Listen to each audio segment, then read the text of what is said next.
I think I'll speak from the pulpit here since I'm a little suspicious about the mic today. It's difficult for us not to conflate the morning Mass with the afternoon and evening Mass and the Masses tomorrow morning.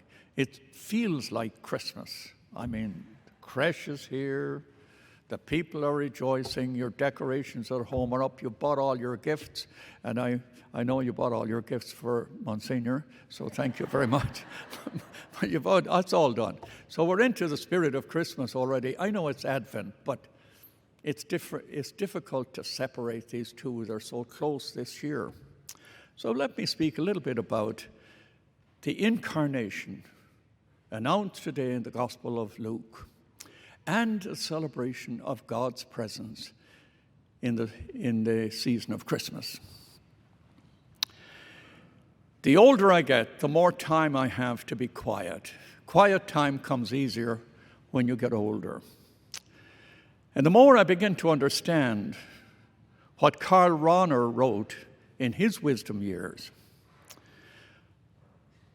when he said, "In the torment of the insufficiency of everything attainable, we come to understand that every life is an unfinished symphony."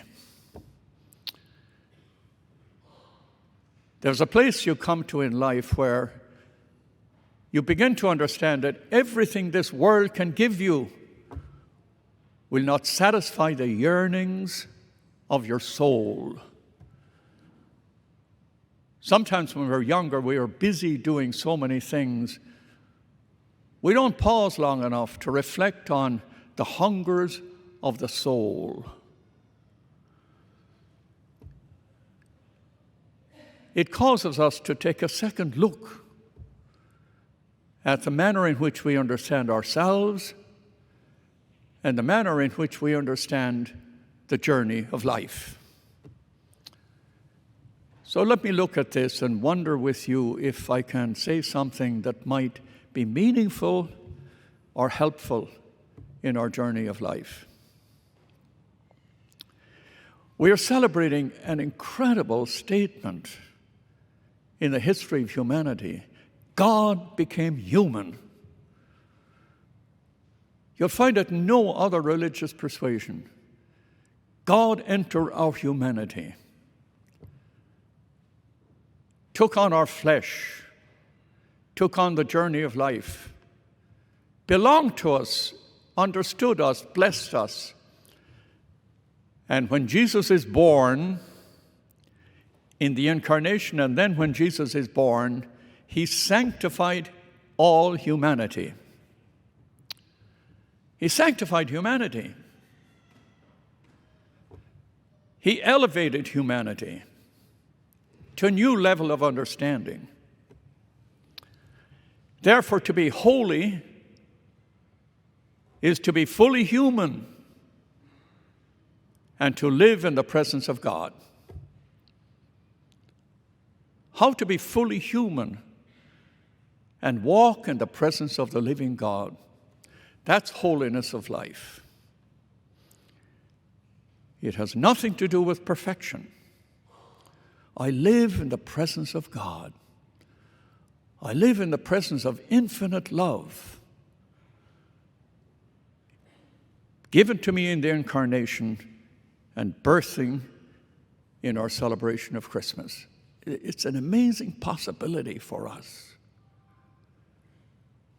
to live our human condition in the presence of the living God. And therefore, in the birth of Christ, he sanctified all of humanity, elevated humanity, in contrast to inhumanity. The New York Times this morning has a whole section of pictures of the last year. And if you want to see the abuse of humanity, the inhumanity of real life people, our people, you have wars, you have starvation, you have deprivation, you have homelessness. We live in a world of chaos where so much of human nature is abused in inhumanity. The violence of war, the vice of greed. It's inhuman. It's an offense against the elevation of humanity given to us in Jesus Christ. Therefore, to be holy is to be fully human and to live in the presence of God. Let me give you an image that might emphasize this. I think it's an image I've used before. In ancient times, a person will go to the marketplace to buy a vessel for domestic use for the preparation of food.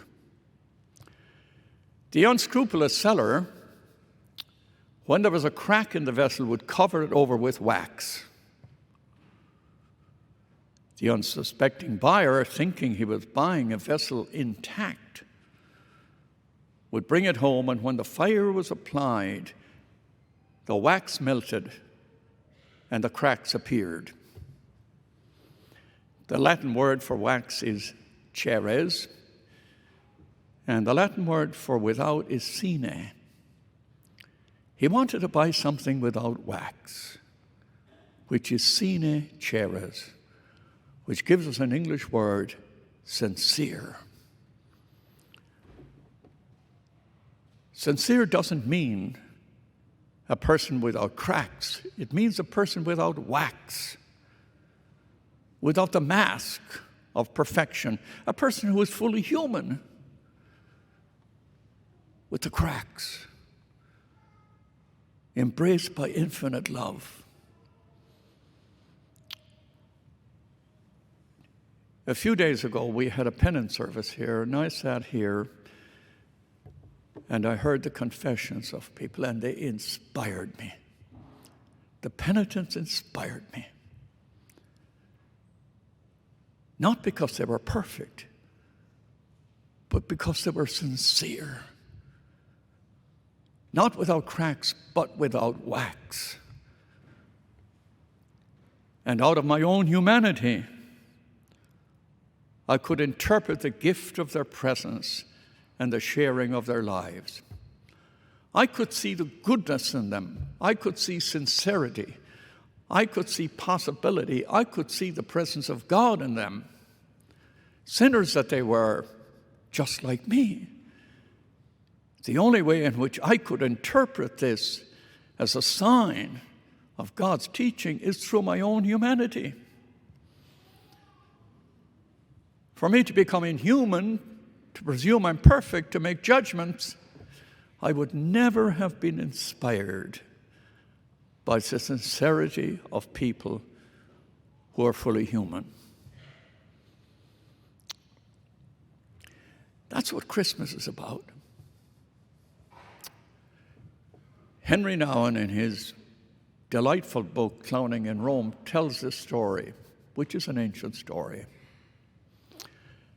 It's about a little boy who is wandering around one day, and he comes upon a sculptor who has a large block of marble. And the little boy curiously looks at him, but doesn't take much notice, and he passes by. Sometime later, a week or two later, he comes by, and where there was a block of marble, there is now a lion. And the little boy says to the sculptor, "How did you know that there was a lion inside that marble?" And the sculptor said, "Before the lion was in the marble, the lion had to be in me. And it was the lion in me that saw the lion in the marble."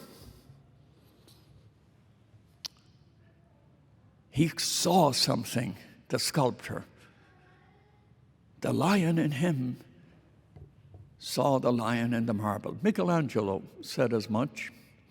When he finished David, you've all seen David, 17 feet high, the beginning of the 16th century, way back then. When he finished this incredible masterpiece of David, he stopped and he looked at it and he said, I saw an angel in the marble, and I chipped away to set the angel free. He could see.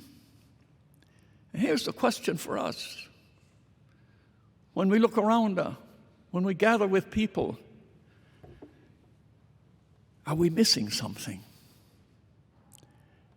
Is it possible that we're missing something? Can we see the lion? Can we see the angel? That's the meaning of the incarnation.